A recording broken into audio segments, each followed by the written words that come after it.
अस्सलाम वालेकुम फ्रेंड, आप देख रहे हैं अब्दुल्ला हिस्ट्री स्टोरी। दोस्तों, अगर अभी तक आपने मुझे सब्सक्राइब नहीं किया, सब्सक्राइब कर दें। दोस्तों, सांप एक ऐसा जानवर है जिसकी दहशत तो होती ही होती है और लेकिन इसकी मालूमात बहुत कम लोगों को होती है। सांप हमारी दुनिया के लिए ज़रूरी क्यों है? सांप जब बूढ़ा हो जाता है तो इसके साथ क्या होता है? ये वीडियो आपको दोस्तों सांपों की दुनिया में लेके जाएगी। दोस्तों, हमारी दुनिया में 3000 से ज़ायद सांपों की इकसाम है। क्या आप जानते हैं कि वो कौन से मकामात हैं जिन पर सांप नहीं पाए जाते?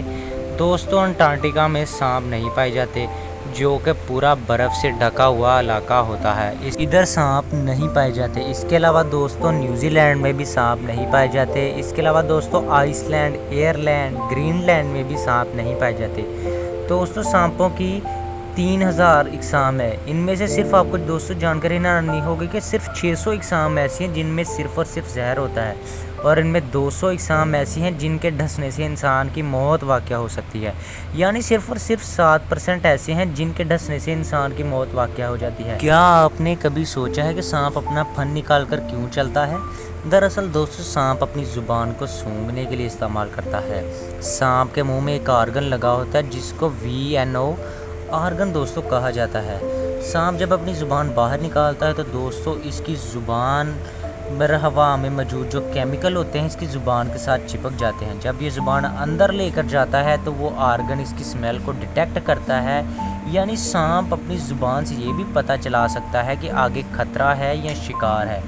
अगर इसका शिकार राइट साइड पर हो तो इसके आर्गन इसको डिटेक्ट कर लेते हैं। वहीं दोस्तों, सांप की ज़ुबान के 2 हिस्से होते हैं जो कि आर्गन डिटेक्ट करता है। यानी सांप को अपनी ज़ुबान से शिकार की पोजीशन का भी पता चल जाता है।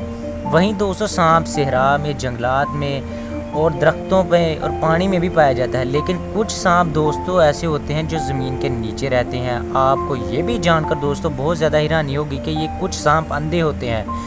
दोस्तों, इस सांप को देखें, इसका नाम स्नेक थ्रेड है। ये देख नहीं सकता। और ये एक इंटरेस्टिंग बात ये भी है कि सांप महीने में एक बार अपनी स्किन को चेंज करता है। इससे एक तो सांप बीमारी से बच जाता है, दूसरा ये कि जैसा हमारी बॉडी पर पुराने कपड़े हम उतार देते हैं उसी तरह सांप की बॉडी बढ़ती है दोस्तों। और इसी तरह इसकी स्किन नहीं बढ़ती। इसी तरह दोस्तों, जब इसकी स्किन पुरानी हो जाती है तो इसकी स्किन नहीं निकल आती है और अपनी ये पुरानी स्किन को, जो इसकी पुरानी स्किन होती है, उसको निकाल लेता है। ज़मीन में रहने वाले दोस्तों सांप अंडे देते हैं, जबकि हैरानगी की बात यह है कि पानी में रहने वाले सांप अंडे नहीं देते, बल्कि ये नॉर्मल तरीके से अपने बच्चे पैदा करते हैं।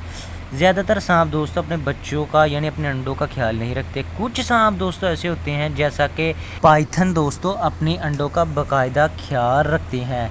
दोस्तों, एक और सवाल यहाँ पर बहुत बड़ा है कि जब सांप बूढ़ा हो जाता है तो उसके साथ क्या होता है? दोस्तों, एक तो जब ये सांप बूढ़ा होता है तो ये सबसे पहले इनकी जो मौत होती है ना दोस्तों, ये या तो इनको जब खुराक नहीं मिलती तब होती है, या फिर दोस्तों ज़्यादातर या कोई इनको शिकारी इन पर हमला कर देता है। और दूसरी जो मेन बात है, सांप हमारी ज़िंदगी में क्यों ज़रूरी है? दोस्तों, मैं आपको बताता जाऊँ, सांप इसलिए हमारी ज़िंदगी में ज़रूरी है क्योंकि अगर सांप उन चीज़ों को खाते हैं जो कि बहुत ज़्यादा ओवर हो जाते हैं, जैसा कि हमारी ज़िंदगी में चूहे हो गए या कोई और ऐसे कीड़े मकोड़े हो गए, इन इकोसिस्टम को बरकरार रखने के लिए सांप हमारी ज़िंदगी में ज़रूरी है।